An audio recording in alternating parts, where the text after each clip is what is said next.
एक बार फिर आप सबका बहुत बहुत स्वागत है। आज हम लोग देखेंगे आधुनिक भारत का इतिहास, और उसमें भी सबसे पहले हम लोग देखेंगे कि यूरोपीय कंपनियां जो हैं किस तरीके से भारत में आती हैं, और धीरे धीरे वही व्यापारिक कंपनियां भारत पे किस तरीके से अपना शासन स्थापित कर लेती हैं। तो इसकी शुरुआत कैसे होती है? तो सबसे पहले भारत आने वाला कोई अगर व्यापारी था तो वो कौन था? जल मार्ग से वास्को डिगामा। तो वास्को डिगामा जल मार्ग से होते हुए 20 मई 1498 ईस्वी को 20 मई 1498 ईस्वी को कालीकट कालीकट जो केरल में पड़ता है वहाँ पे पहुँचता है। तो कालीकट में वहाँ का शासक कौन था? वहाँ का शासक था जमोरिन। जमोरिन जो है उसका स्वागत करता है। और एक चीज़ और खास ध्यान रखने वाली है कि वास्को डिगामा के साथ उसका एक दुभाषिया था। दुभाषिया उसका नाम था अब्दुल मजीद। वो जो है इसके साथ में आया हुआ था। पूछा जाता है कि वास्को डिगामा भारत कहाँ पहुंचा था? तो कालीकट। उसका स्वागत किसने किया था? तो जमोरिन ने किया था। उसके साथ कौन दुभाषिया था? तो वो अब्दुल मजीद नाम का एक व्यक्ति था जो दुभाषिया था, मतलब दोनों भाषाओं को जानता था, पुर्तगीज और यहाँ पे जो क्षेत्रीय भाषा थी। तो सबसे पहले जो भारत आने वाली व्यापारी कंपनी थी वो पुर्तगाली कंपनी थी। इसका जो है इसकी स्थापना हुई थी 1498 ईस्वी में। तो पुर्तगाली ईस्ट इंडिया कंपनी की स्थापना हुई थी 1498 ईस्वी में। इसकी कंपनी का नाम था Estado da India. Estado da India, colour change कर लेते हैं, एस्तादो द इंडिया।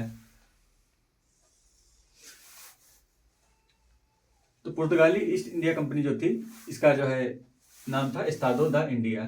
तो सबसे पहले हम लोग देखते हैं कि जिस तरीके से क्वेश्चन पूछे जाते हैं हम लोग जो है टू द पॉइंट, कि आपके सारे क्वेश्चन का आंसर आप जो है निकाल सकें, तो उस तरीके से हम लोग इसका अध्ययन करते हैं। और इसमें लगभग जितने भी आपके क्वेश्चन आए हुए हैं आयोग के, लोक सेवा आयोग जो है उत्तर प्रदेश के, और इसके अलावा जो भी उसके अलावा अधीनस्थ जो परीक्षाएं होती हैं उनके सारे क्वेश्चंस के हल, इस चैप्टर से जितने भी क्वेश्चन आते हैं उनके सारे जो है आपको यहाँ पे हल बताएंगे बाकायदा समझ के साथ। तो सबसे पहले आती है जो कंपनी आती है जो पुर्तगाली ईस्ट इंडिया कंपनी। उसके बाद डच आती है, डच लोग आते हैं, फिर अंग्रेज आते हैं, फिर डेनिश आते हैं, फिर फ्रांसीसी सबसे लास्ट में आते हैं। तो इसको जो है एक क्रम है, पुर्तगाली, डच, अंग्रेज, डेनिश और फ्रांसीसी। तो सबसे पहले पुर्तगाली ईस्ट इंडिया कंपनी 1498 ईस्वी में। डच ईस्ट इंडिया कंपनी 1602 ईस्वी में इसकी स्थापना होती है। अंग्रेजी ईस्ट इंडिया कंपनी इसकी जो है स्थापना 1599 ईस्वी में। 1599 ईस्वी में भी अगर देखा जाए तो 31 दिसंबर सन 1599 ईस्वी को इनको ऑर्डर मिलता है महारानी एलिजाबेथ से कि जो है 15 वर्षों के लिए व्यापार ईस्ट इंडिया से कर सकें, मतलब पूर्वी देशों के साथ व्यापार कर सकते थे। इसमें भी एक महत्वपूर्ण चीज है कि वहाँ इनसे पहले भी जो है इनको जल मार्ग के द्वारा जो है व्यापार करने की छूट मिली थी। लिवेंट कंपनी जो थी 1593 में जो है भारत में व्यापार करने की का जो है पहला अधिकार पत्र प्राप्त करती है। लिवेंट कंपनी वहाँ की थी, इंग्लैंड की। उसको स्थल मार्ग से व्यापार करने का अधिकार मिला हुआ था। फिर डेनिश ईस्ट इंडिया कंपनी थी उसको 1616 में उसको जो है अधिकार मिलता है। फ्रांसीसी ईस्ट इंडिया कंपनी की स्थापना जो है लुई 14वें के संरक्षण में उनका एक जो है मंत्री था कल्बर्ट था, उसने जो है 1664 ईस्वी में इसकी स्थापना की थी फ्रांसीसी ईस्ट इंडिया कंपनी की। और ये जो है फ्रांसीसी ईस्ट इंडिया कंपनी 1667 ईस्वी में भारत आती है। और ये फिर अभी हम लोग देखेंगे कि जो है कब कब ये लोग कारखाने अपने यहाँ स्थापित करते हैं। तो पुर्तगाली ईस्ट इंडिया कंपनी आपने देख लिया कि इसकी स्थापना 1498 में, और इसका नाम था एस्तादो द इंडिया। इसकी जो है पहली फैक्ट्री जो बनी थी वो कोचीन में बनी थी 1503 ईस्वी में। याद रखिएगा कि पुर्तगाली ईस्ट इंडिया कंपनी की जो है पहली फैक्ट्री कहाँ बनी थी? तो ये कोचीन में बनी थी, कोचीन केरल 1503 में। और बनाई किसने थी 1503 में? तो इसको बनाया था अल्बुकर्क ने। अल्बुकर्क जो है उस समय गवर्नर नहीं था, ये एज ए वर्कर वहाँ पे आया था कंपनी का। तो अल्बुकर्क जब जो है गवर्नर बन के आता है 1509 से 1515 में आता है। तो पुर्तगाली ईस्ट इंडिया कंपनी का जो है पहली बार गवर्नर बन के कौन आता है? पहला वायसराय कौन था? तो पहला वायसराय था अल्मीडा। अल्मीडा के बाद अल्बुकर्क आता है। अगर हम लोग देखेंगे कि पुर्तगाली ईस्ट इंडिया कंपनी की जो है वास्तविक जो सत्ता यहाँ पे भारत में किसने स्थापित की, तो वो अल्बुकर्क सबसे महत्वपूर्ण उसका रोल है। तो अल्बुकर्क ज़्यादा इंपॉर्टेंट है। तो अल्बुकर्क ने ही 1503 में, वो जब वायसराय नहीं था तब उसने कोचीन में पहली जो है इसकी फैक्ट्री बनाई थी पुर्तगाली ईस्ट इंडिया कंपनी की। दूसरी अगर पूछा जाता है कि दूसरी पुर्तगाली ईस्ट इंडिया कंपनी की फैक्ट्री कहाँ बनी थी, तो अंजी दीव, ठीक है, अंजी दीव और कन्नानौर में बनी थी 1505 में। ये बनाया था अल्मीडा ने, अंजी दीव और कन्नानौर। तो अल्मीडा कब से कब तक वायसराय रहा था? 1505 ईस्वी से 1509 ईस्वी तक, जब जो है उधर अकबर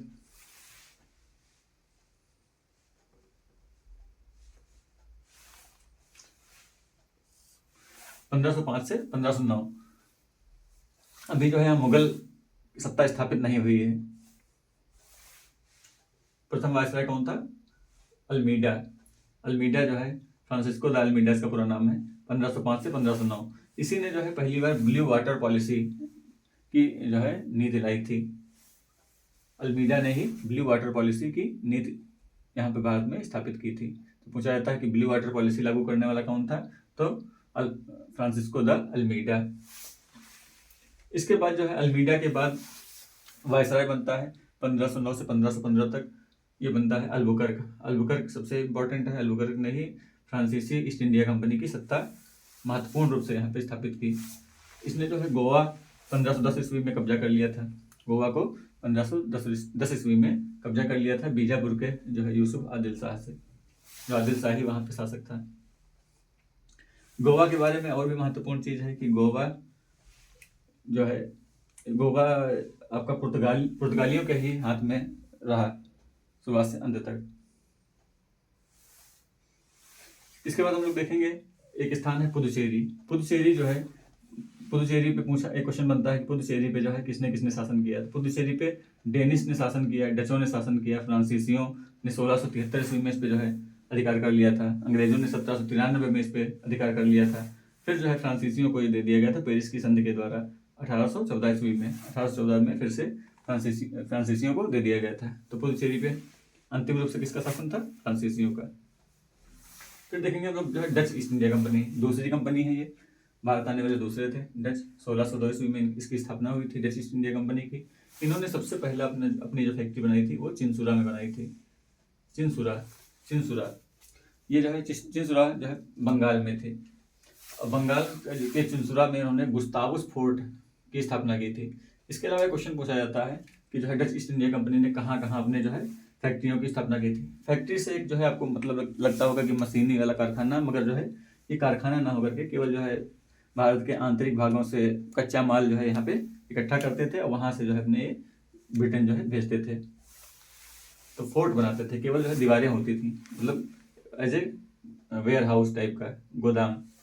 तो सबसे पहले जो है डच ईस्ट इंडिया कंपनी ने चिंसुरा में अपनी फैक्ट्री बनाई थी। इसके अलावा इन्होंने सूरत में, भरूच में, आगरा में, अहमदाबाद, पटना, कोचीन और नागपट्टनम में अपनी फैक्ट्रियों की स्थापना की थी। इसके बाद जो है तीसरे नंबर पे आने वाले थे अंग्रेजी ईस्ट इंडिया कंपनी। अंग्रेज आने वाले थे। 1599 में इस कंपनी की स्थापना हुई थी। कंपनी का नाम था the governor and company of merchants of London trading to the East Indies. East Indies के साथ व्यापार करने के लिए कंपनी बनाई गई थी। सब इसमें अगर देखेंगे हम लोग जो है इसमें क्वेश्चन एक बनता है कि अंग्रेजी ईस्ट इंडिया कंपनी ने पहली फैक्ट्री अपनी कहाँ पे स्थापित की थी।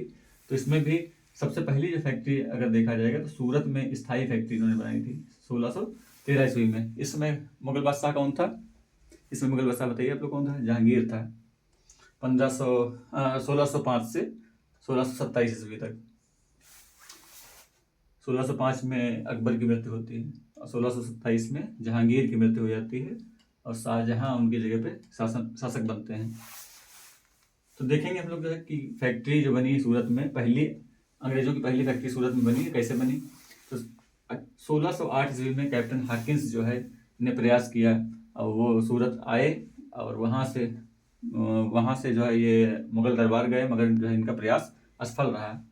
1608 ईस्वी में इन्होंने प्रयास किया था। तो पूछा जाता है कैप्टन हाकिंस भारत कब आए? तो 1608 में आए। 1611 ईस्वी में मसूलीपट्टनम में अस्थायी फैक्ट्री बनाई थी अंग्रेजों ने।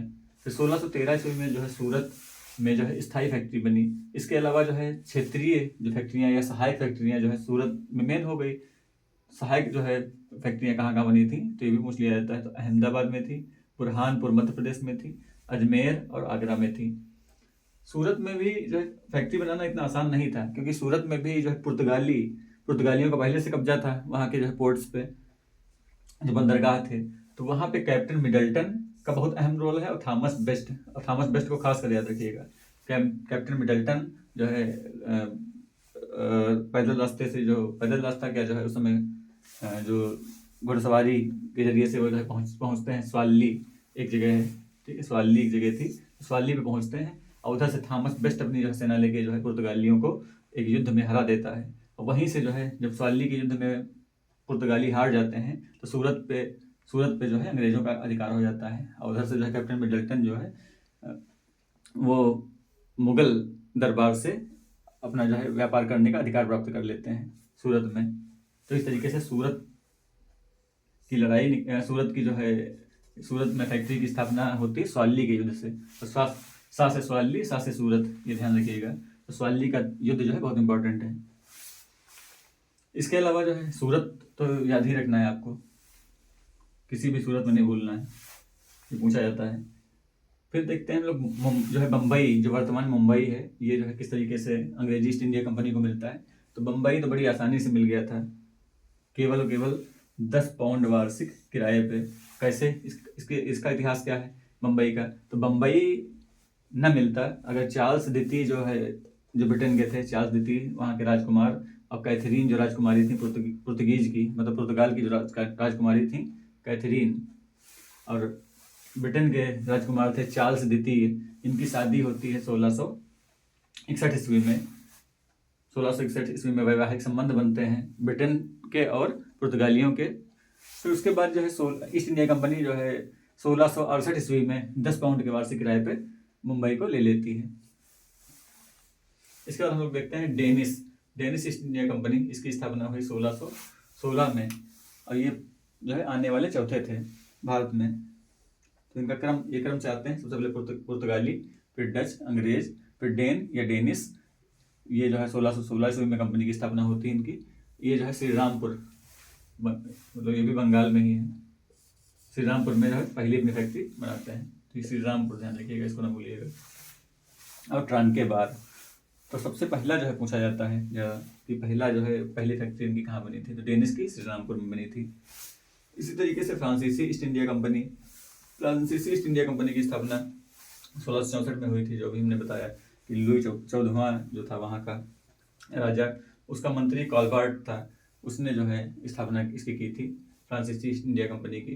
1667 ईस्वी में जो है भारत आते हैं और पहली कंपनी अपनी बनाते हैं सूरत में। तो सूरत में अंग्रेज और फ्रांसीसी दोनों महान शक्तियाँ थीं, ये ध्यान रखिएगा। इन्हीं के बीच में जो है कर्नाटक के युद्ध होते हैं। प्रथम कर्नाटक का युद्ध, द्वितीय कर्नाटक का युद्ध, तृतीय कर्नाटक का युद्ध, खूब लड़ते हैं। तो अंग्रेज और फ्रांसीसी दो बहुत ही महत्वपूर्ण शक्तियाँ रहती हैं भारत में। तो फ्रांसीसी ईस्ट इंडिया कंपनी जो थी, इसका नाम क्या था? Company the Indus oriental. इसका एक और नाम है कंपनी इंदेश ओरिएंटलिस, इस तरीके से इसका भी नाम होता है, एक देखने को मिलता है। तो ध्यान रखिएगा, कंपनी द इंडस ओरिएंटल, उससे मिलता जुलता नाम होगा, ठीक है। अब इसके बाद हम लोग ये देखेंगे कि जो है कर्नाटक के युद्ध किस तरीके से होते हैं। तो प्रथम कर्नाटक का युद्ध जो है किसके बीच में हुआ था, तो हमने बताया कि आपको बताया कि जो है प्रथम कर्नाटक युद्ध, द्वितीय कर्नाटक युद्ध, तृतीय कर्नाटक युद्ध जो है ये शक्ति स्थापित करने के लिए अंग्रेजों और फ्रांसीसियों के बीच में होता है। तो प्रथम कर्नाटक का युद्ध जो है 1746 से 1748 ईस्वी तक चलता है। तो इनके सन जो है पूछे जाते हैं, मिलाने के लिए दिया जाता है। तो ये ध्यान रखिएगा कि प्रथम कर्नाटक युद्ध कब से कब तक चला? 1746 से 1748। ये ध्यान रखिएगा। एक दो आप जो है डेट को आधार बना सकते हैं। जैसे 1757 ईस्वी में प्लासी की लड़ाई होती है, तो उसको आप उसको आधार बना सकते हैं कि 1757 से पहले का है ये।